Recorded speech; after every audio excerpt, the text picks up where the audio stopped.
Baik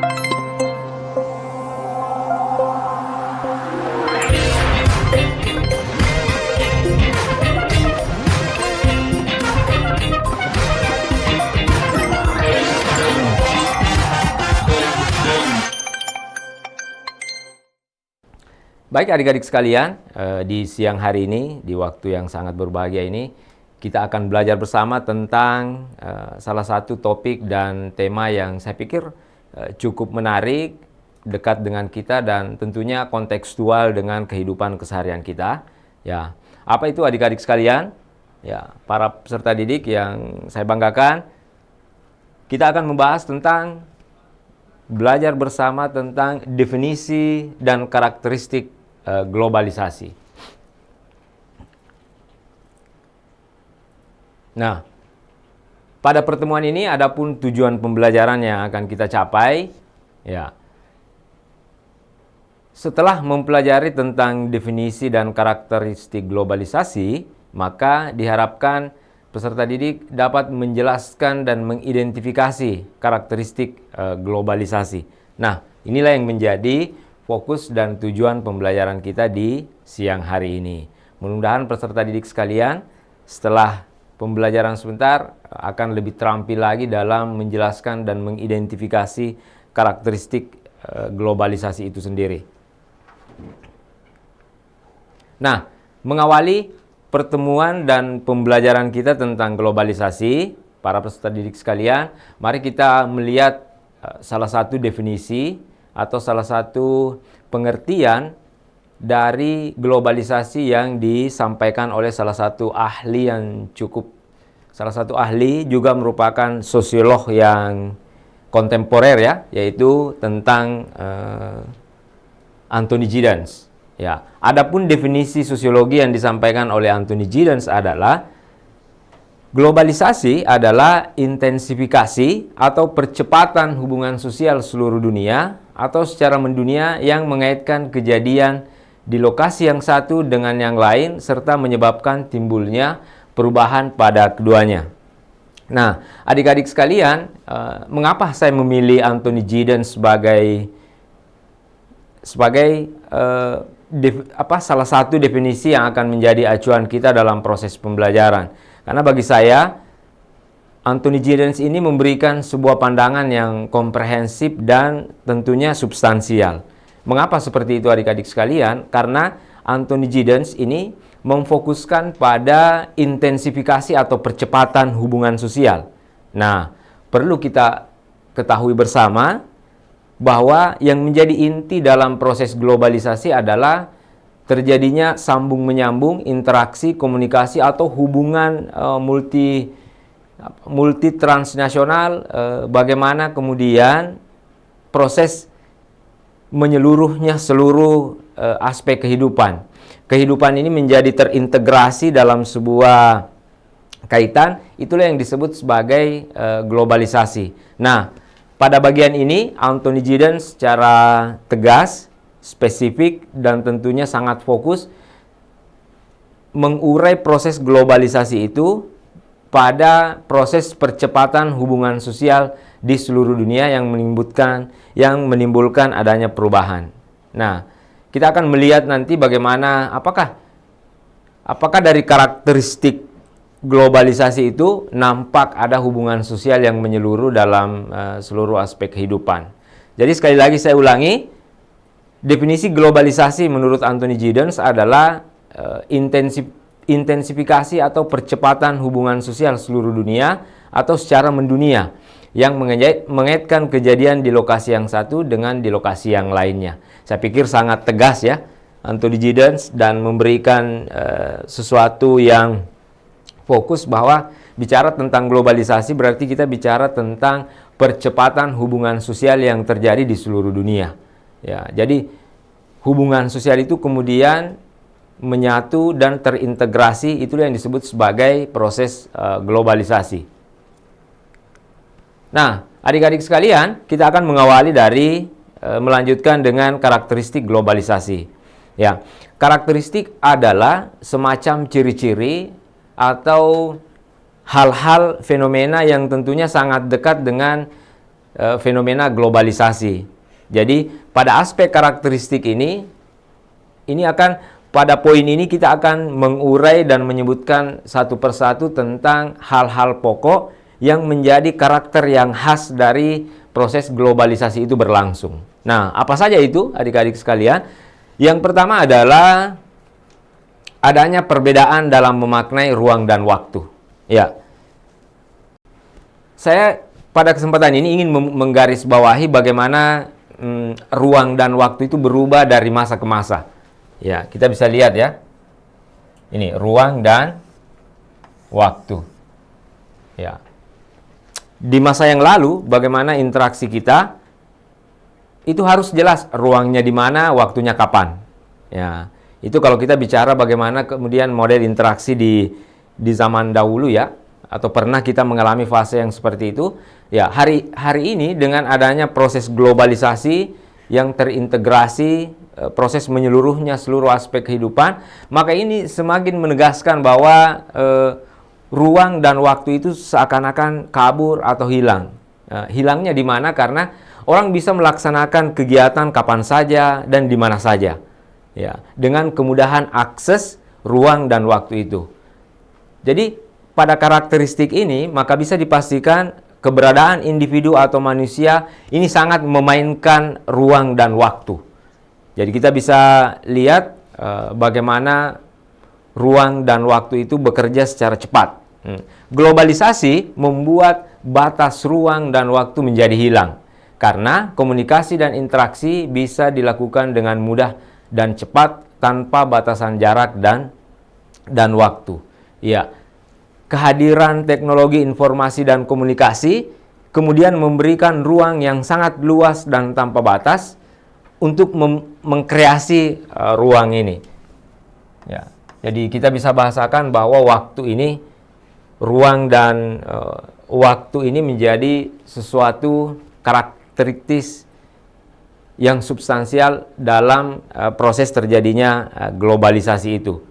Ya, di mana waktu itu betul-betul dapat dikendalikan dengan baik oleh manusia. Kemudian ini ada apa ya, jarak semakin pada aspek waktu ini berlangsung dengan sangat cepat.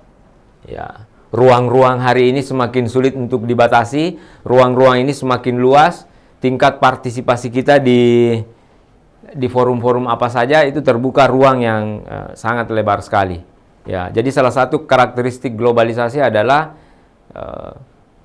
ini menjadi hilang karena komunikasi bisa dilakukan dengan mudah dan cepat tanpa batasan jarak. Ya. Dengan adanya fleksibilitas pada ruang dan waktu, maka memungkinkan terjadi ya interaksi tanpa batas.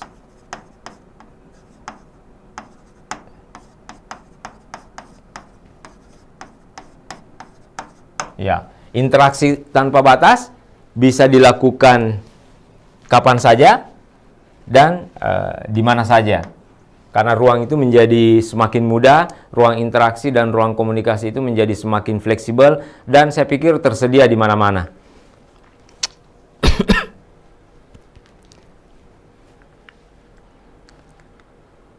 Ya, selanjutnya adalah karakteristik yang kedua, perekonomian antar negara saling bergantung. Ekonomi negara-negara saling bergantung satu sama lain karena umumnya produksi produk tertentu dilakukan di negara lain dengan biaya produksi yang lebih rendah. Nah, salah satu aspek penting pada proses globalisasi adalah globalisasi pada tingkat ekonomi. Ya. Nah, ini. Jadi adik-adik sekalian, untuk melihat segmen bagaimana proses globalisasi itu bekerja adalah pada aspek ekonomi. Ekonomi adalah salah satu bagian yang menjadikan seluruh negara hampir terkait. Kalau bicara tentang ekonomi, maka kemungkinan besar akan bersentuhan dengan seluruh negara. Ya, salah satu buktinya adalah ini, pasar bebas. Ya. Pasar bebas adalah salah satu indikator bagaimana dunia perekonomian ini menjadi saling terkait, saling terhubung antar satu negara dengan negara yang lain. Ya, karena bicara tentang ekonomi berarti kita bicara tentang pasar, bicara tentang bagaimana proses produksi, distribusi, kemudian konsumsi. Nah, kalau bicara tentang ekonomi berarti hampir seluruh negara itu terkait dengan kegiatan ekonomi. Nah, dengan beberapa kebijakan-kebijakan perekonomian, ini cenderung mengarah ke pasar bebas atau pasar sekawasan, bagaimana antar satu negara dengan negara yang lain itu melakukan kesepakatan dalam dunia ekonomi. Makanya lahirlah yang ini saling ketergantungan. Ini apa ya? Interdependensi. Nah, ini ada interdependensi. Dan saya pikir tentunya ini kita rasakan bahwa kehidupan ekonomi dalam sebuah negara itu secara tidak langsung akan berdampak kepada negara yang lain. Karena perekonomian ini menjadi sesuatu yang semakin sentral. Ya, apalagi dengan kecenderungan pasar bebas, kecenderungan untuk berinteraksi dan melakukan bisnis, ya. Contoh yang kita bisa lihat bagaimana kemudian hari ini negara memberikan kemudahan untuk melakukan kreasi dalam bidang ekonomi. Bisa kita lihat adik-adik sekalian, ya, ini adalah perwujudan dari globalisasi pada aspek ekonomi. Bisa kita lihat bagaimana bisnis, ya, bisnis antar negara itu kemudian bermunculan.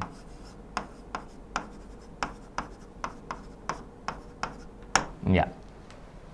Bisnis antar negara semakin bermunculan, kemudian produk-produk yang dihasilkan semakin bervariasi.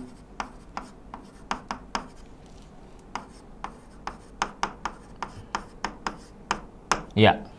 Semakin variatif. Nah, baik adik-adik sekalian, salah satu hal yang saya ingin sampaikan dan saya pikir semakin menegaskan bahwa perekonomian sekarang itu punya saling ketergantungan. Ya, ada data yang pernah saya simak bahwa kebutuhan pasar Indonesia itu disuplai oleh beberapa negara.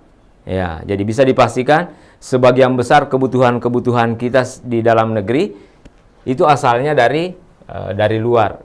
Ya, itu semakin menegaskan bahwa proses globalisasi dalam bidang ekonomi ini sesuatu yang pasti terjadi di lapangan dan kita sudah jumpai itu.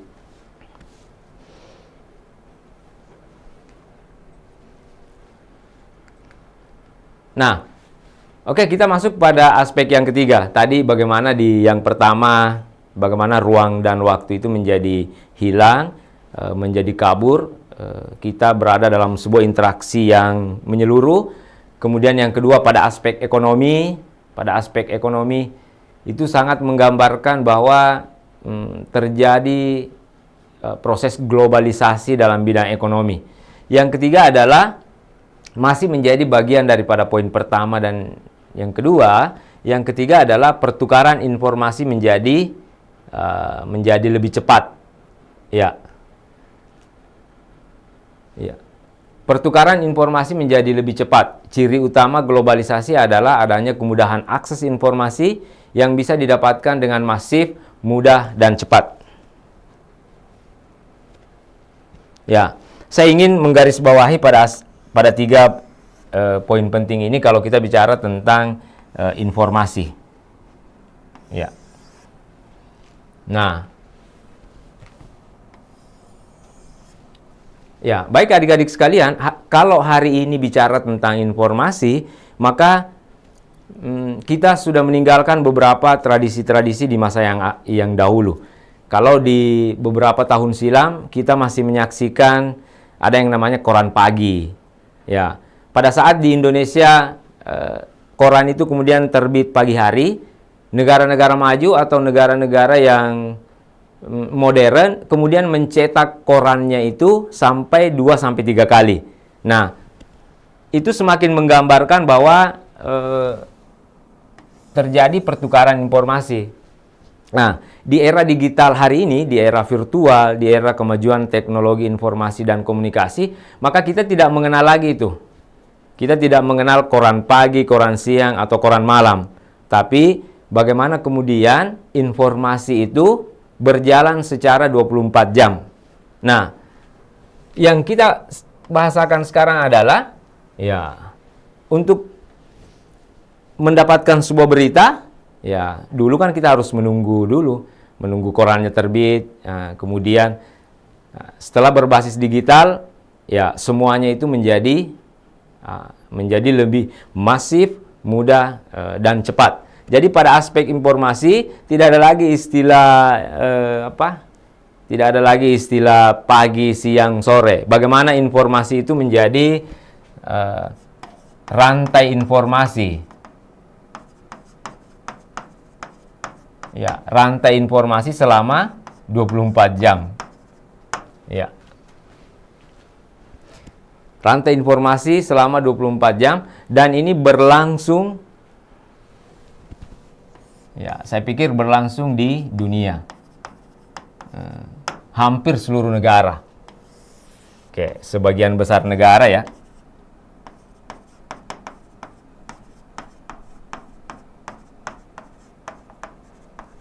Oke.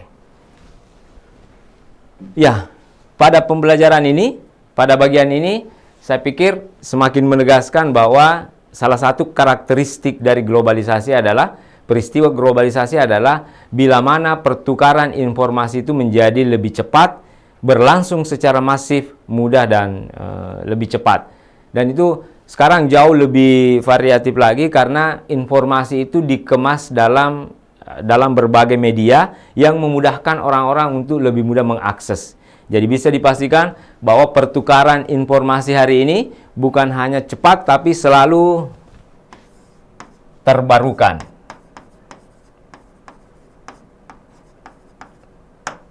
Oke. Ya. Kemudian salah satu salah satu penanda penting dalam proses globalisasi adalah jika pertukaran informasi itu memang berjalan cepat.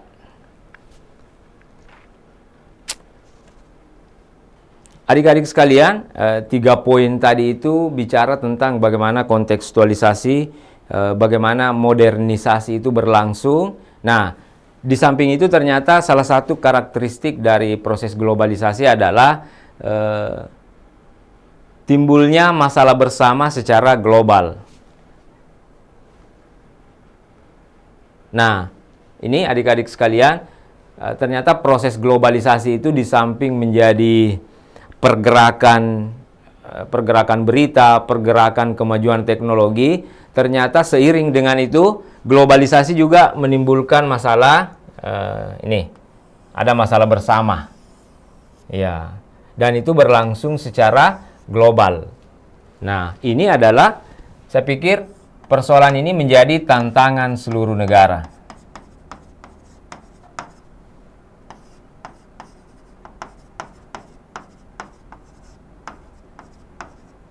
Oke, ini menjadi tantangan seluruh negara.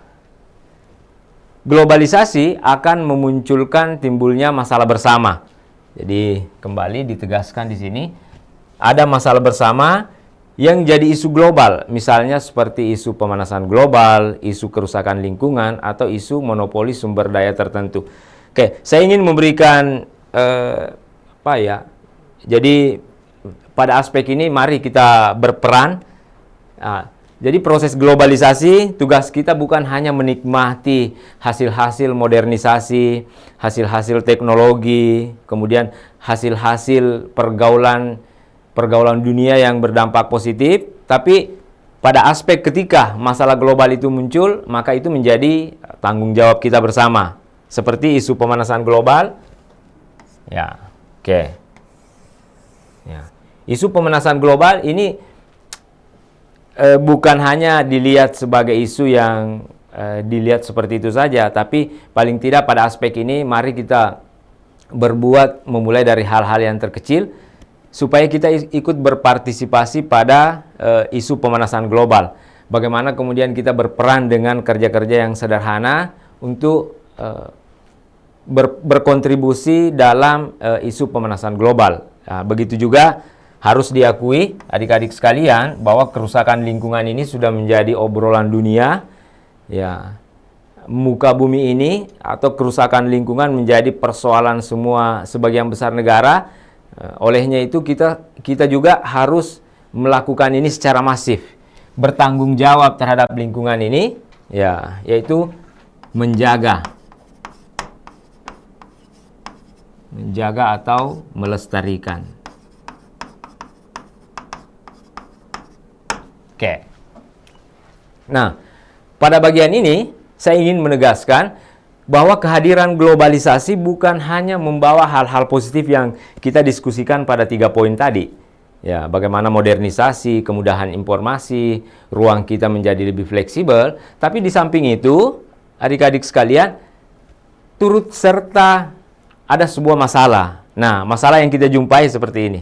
Ya, saya pikir hal-hal seperti ini tentang kerusakan lingkungan, pemanasan global, bisa kita bayangkan memang kerusakan lingkungan itu ketika seluruh negara kemudian bergerak secara modernitas, pembangunan industri-industri yang skala besar, ini berdampak kepada hampir seluruh negara dan menciptakan sebuah masalah global. Maka caranya juga adalah ini melestarikan dan menjaga juga harus secara global.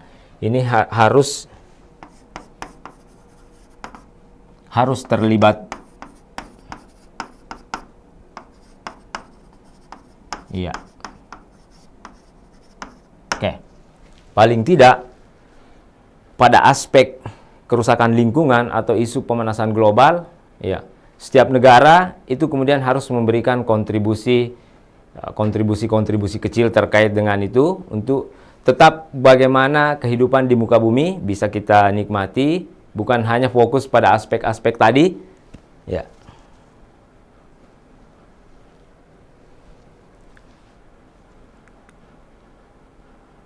Nah, selanjutnya adalah pertukaran budaya.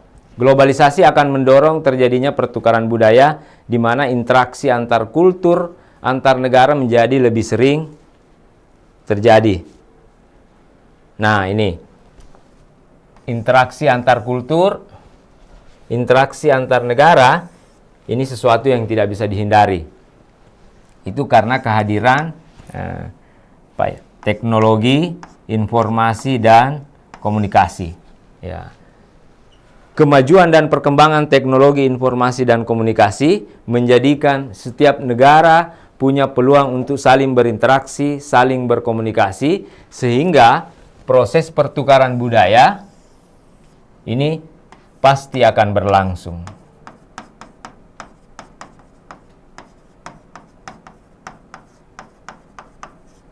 Nah, pasti akan berlangsung, dan saya juga ingin menyampaikan bahwa di dunia digital sekarang, bagaimana kemudian produk-produk budaya itu dikemas dalam media-media yang mudah dan asyik untuk dinikmati. Saya bisa menyampaikan bahwa, dan kita bisa merasakan bersama, kita bisa melihat di sekeliling kita, bagaimana proses pertukaran budaya itu berlangsung melalui, ya, bisa kita lihat gaya hidup. Ini lebih banyak ini. Ya. Jadi sekarang yang terjadi adalah gaya hidup global. Ya. Tidak ada lagi gaya hidup yang mendominasi. Ya. Hampir setiap gaya hidup itu pasti akan ditiru oleh negara-negara yang melakukan interaksi dan berkomunikasi. Bisa kita lihat bagaimana proses pertukaran budaya itu berlangsung dengan cara-cara yang melalui film, kemudian melalui musik. Dan saya pikir proses pertukaran budaya ini berlangsung dalam suasana ataupun dalam media-media yang mudah diperankan, mudah dimainkan oleh sebagian kita atau sebagian anak-anak muda kita. Ya, kalau dulu pertukaran budaya itu hanya terjadi melalui studi banding, ya hari ini tidak perlu studi banding. Proses pertukaran budaya itu dapat berlangsung dengan mengakses smartphone secara masif. Saya pikir ini teknologi informasi dan komunikasi ini menjadi kunci bahwa proses pertukaran budaya itu akan berlangsung secara terus-menerus sesuai dengan dinamika masyarakat kita.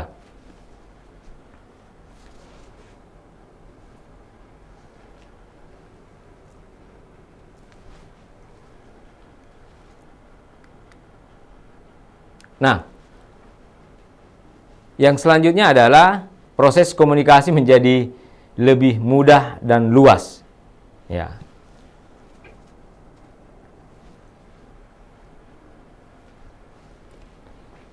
Komunikasi di era globalisasi dapat dilakukan dengan cepat, tanpa batasan ruang dan waktu, dan bisa dilakukan dengan sekejap lewat perangkat teknologi dan aplikasi. Nah, hampir sama dengan dunia informasi, bahwa segmen komunikasi adalah segmen yang atau bagian kehidupan yang percepatannya sangat cepat.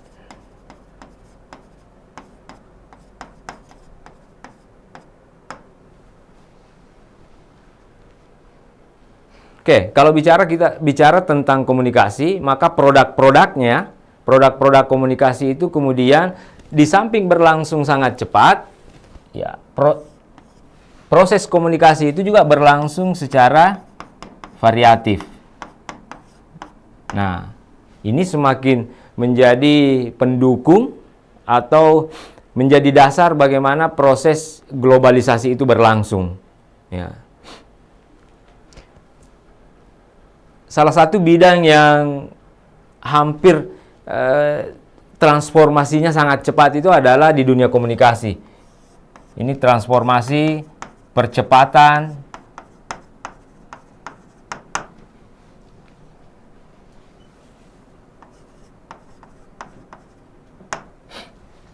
kalau kita ingin melihat bahwa sektor komunikasi adalah sektor yang percepatannya sangat terasa di lingkungan masyarakat kita. Apalagi hari ini, ya, perangkat teknologi dan aplikasi. Ya. Smartphone dan internet ini melahirkan ragam komunikasi.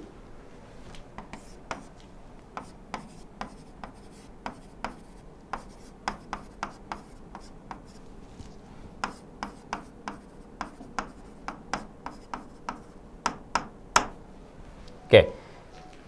Pada aspek ini kita bisa melihat bagaimana aspek komunikasi itu sesuatu yang cepat menyentuh masyarakat kita.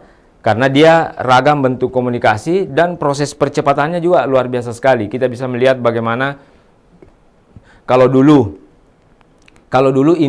informasi dan komunikasi itu lebih banyak bersumber dari televisi. Hari ini itu berjalan cepat. Saya bisa pastikan adik-adik di sekolah atau para remaja kita sudah jarang yang nonton TV.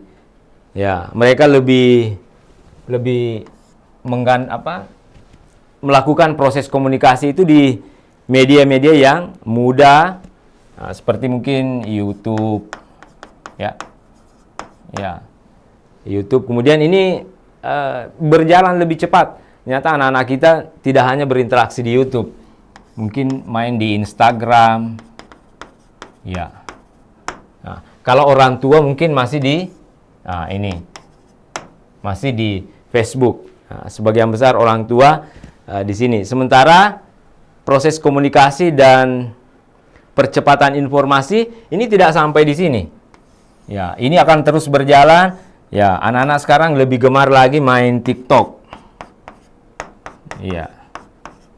Oke, jadi TikTok itu bukan hanya sekedar sesuatu yang modern, sesuatu yang terbaru, tapi TikTok itu adalah bagian penting dalam dunia komunikasi yang menjadi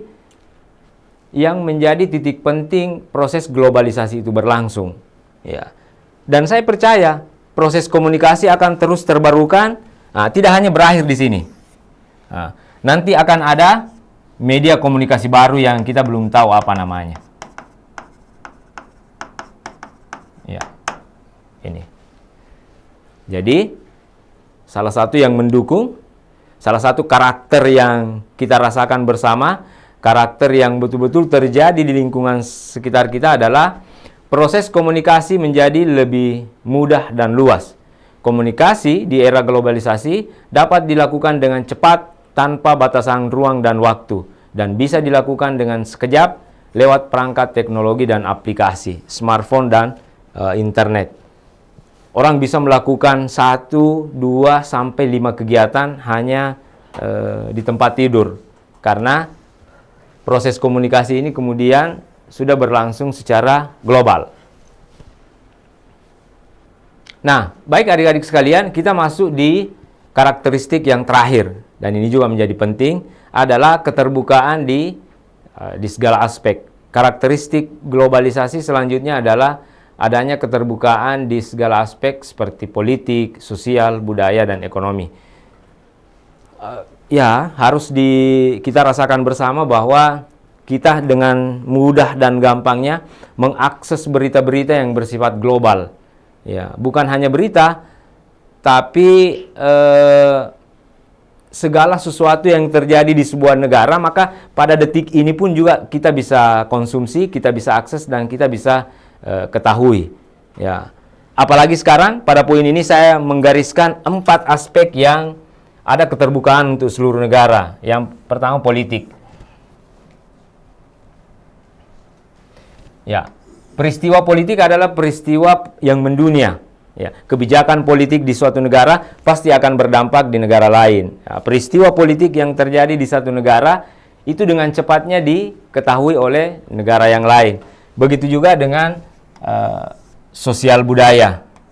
Sosial budaya ini adalah sesuatu yang gampang untuk dilihat, gampang untuk terkomunikasikan. Ya.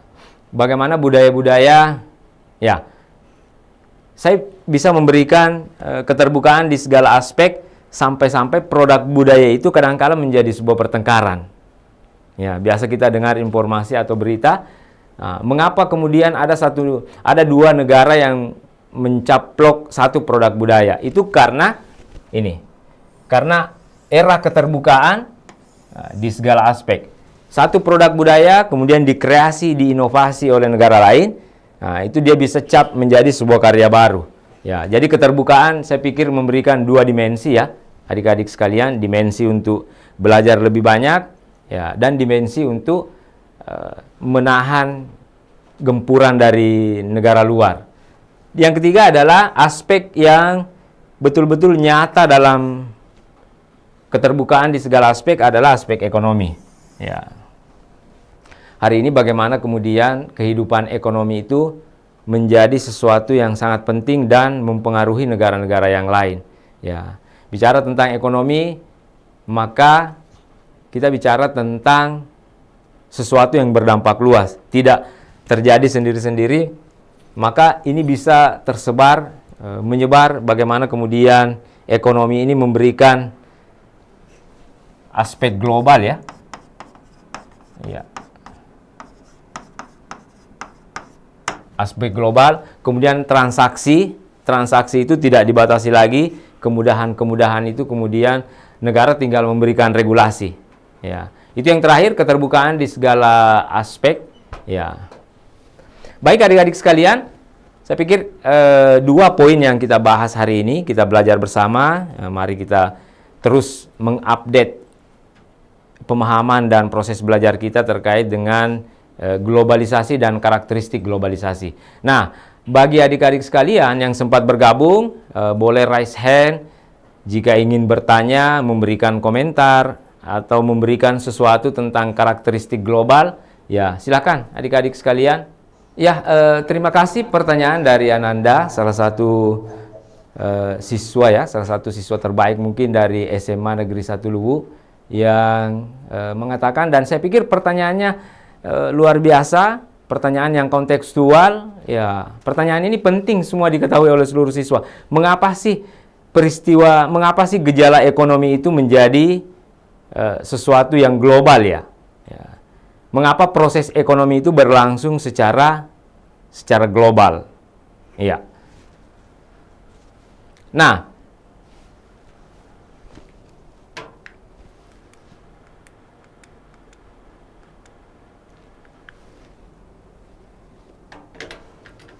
ya, baik adik-adik sekalian, salah satu dimensi penting dari aspek globalisasi adalah globalisasi pada tingkat ekonomi. Ya, saya pikir dunia ekonomi adalah sesuatu yang sangat penting. Di dalamnya ada produksi, di dalamnya ada distribusi, dan ada konsumsi. Mengapa ini berlangsung secara global, adik-adik sekalian? Karena kehidupan ini menjadi bubar ketika produksi, distribusi, dan konsumsi ini kemudian tidak berjalan secara seimbang. Ya, coba bayangkan ketika memproduksi, ada barang yang diproduksi terus-menerus, kemudian tidak dikonsumsi, maka pasti akan tinggal dan tidak terjadi sebuah roda kehidupan. Makanya, proses ekonomi itu adalah proses yang harus berjalan. Harus, namanya roda, berarti dia harus berputar ya. Sama kalau kita identikan seperti ini. Kalau kita hanya makan terus saja tiap hari tanpa buang air besar, maka bisa dilihat apa yang terjadi. Seperti itu juga dalam dunia ekonomi. Ya, proses ekonomi ini harus berjalan seperti roda. Ada proses produksi, kemudian ada distribusi, dan tentunya ada konsumsi. Makanya, karena hal ini menjadi penting, ya, kalau tidak bisa dijual di negaranya, maka pasti dia akan jual di negara lain.